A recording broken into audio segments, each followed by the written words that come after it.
Some files are not buried because they were forgotten. They are buried because someone hoped no one would ever read them. In the spring of 1962, inside a secure office in the Pentagon, a document quietly moved across a polished desk. Typed pages, formal language, military precision. Nothing about it looked extraordinary. But inside those pages was a proposal that, if executed, could have rewritten the history of the Cold War.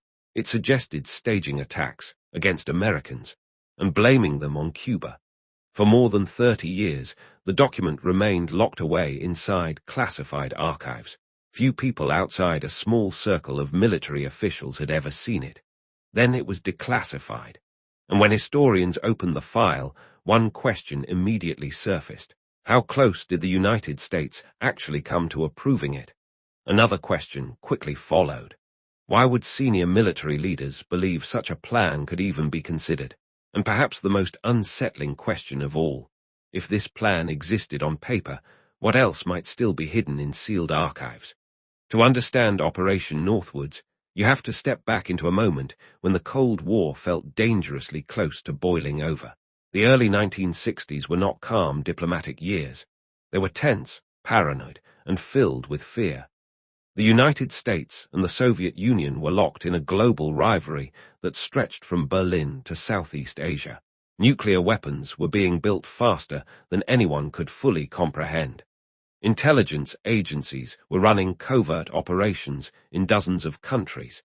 Every political decision carried the weight of potential catastrophe.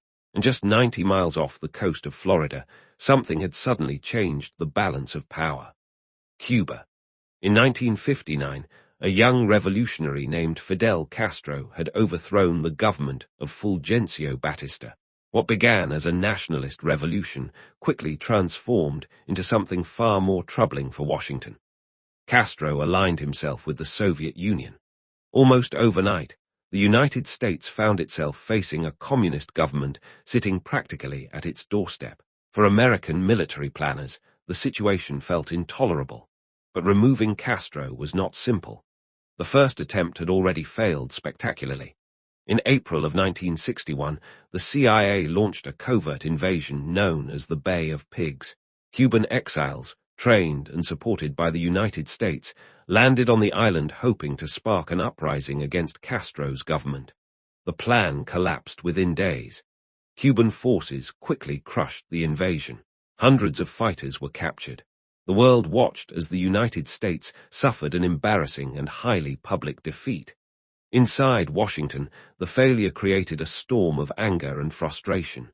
Castro remained in power.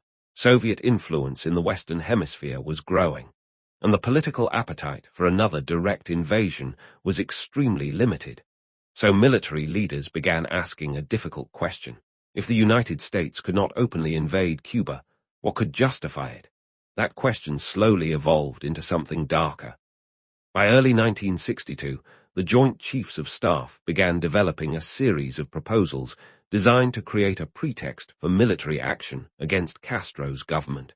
Those proposals would eventually become Operation Northwoods. The plan was presented by General Lyman Lemnitzer, who at the time served as chairman of the Joint Chiefs of Staff, the highest-ranking military officer in the United States. The document itself reads like a cold, methodical blueprint. One section proposed staging attacks on American military bases and blaming Cuban agents. Another suggested orchestrating violent incidents in American cities like Miami or Washington. One proposal described the possibility of sinking a boat carrying Cuban refugees and using the tragedy to spark international outrage. Another discussed fabricating evidence of Cuban attacks against civilian aircraft. Some ideas even involved creating fake casualty lists and media coverage designed to convince the public that Cuba had committed acts of aggression. These were not vague brainstorming ideas. They were written as operational concepts, detailed enough to be taken seriously. When historians later read the document, many were stunned not only by its content, but by its tone. The language was calm, procedural, almost clinical. There was no dramatic rhetoric, just a quiet assumption that manipulating public events might be necessary to achieve strategic goals. But why would such a proposal even exist? The answer lies in the intense pressure of the Cold War. By 1962, American military planners believed that Soviet expansion posed a direct threat to global stability. Cuba represented a foothold for that expansion in the Western Hemisphere. From their perspective, removing Castro was not simply about politics. It was about preventing a larger strategic disaster. But here the story takes an important turn. Operation Northwoods did not move quietly through the system without resistance.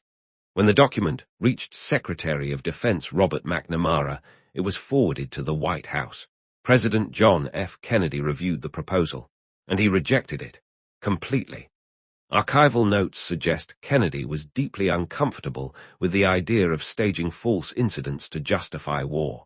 The proposal was never approved, never implemented, and never publicly discussed. Instead, the document disappeared into classified storage.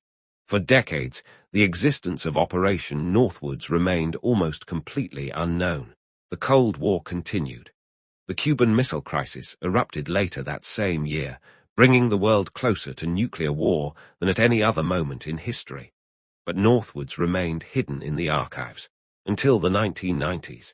In the mid-1990s, the United States government began releasing thousands of previously classified documents related to the assassination of President John F. Kennedy. Researchers combing through the newly available files discovered something unexpected. Among the documents was the full Northwoods memorandum. At first, many historians assumed it had to be misinterpreted, but the wording was unmistakable. The plan had been real.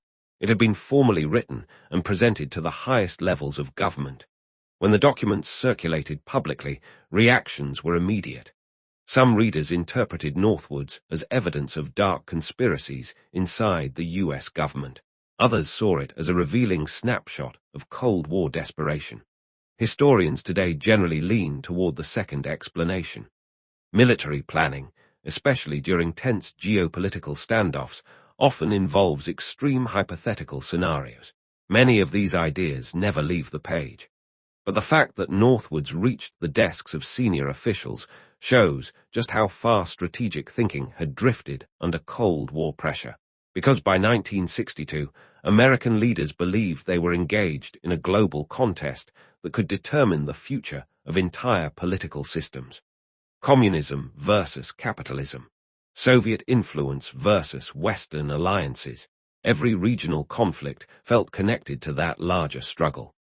Cuba, sitting so close to the United States, became one of the most dangerous flashpoints in that rivalry.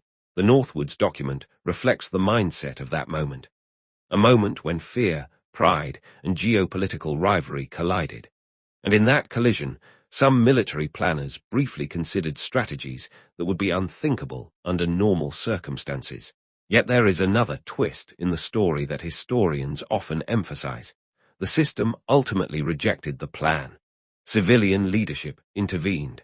The proposal stopped at the presidential level, which reveals something important about how power functioned during the Cold War.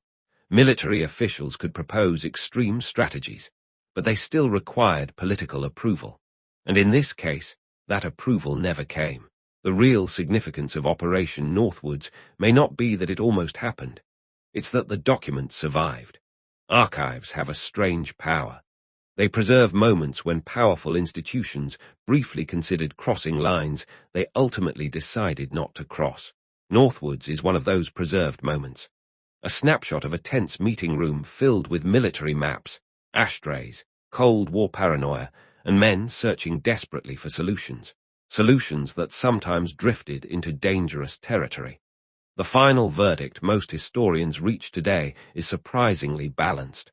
Operation Northwoods was not an executed conspiracy. It was a rejected proposal, but it was also a warning. A reminder that fear, competition, and geopolitical pressure can push decision-makers toward ideas that seem shocking decades later. The Cold War produced many such moments. Moments when the world came closer to disaster than most people realized.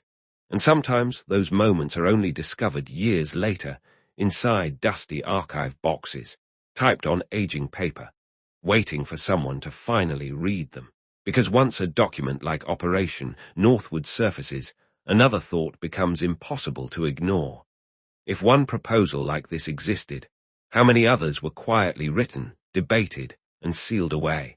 Somewhere in the archives, the next file might still be waiting.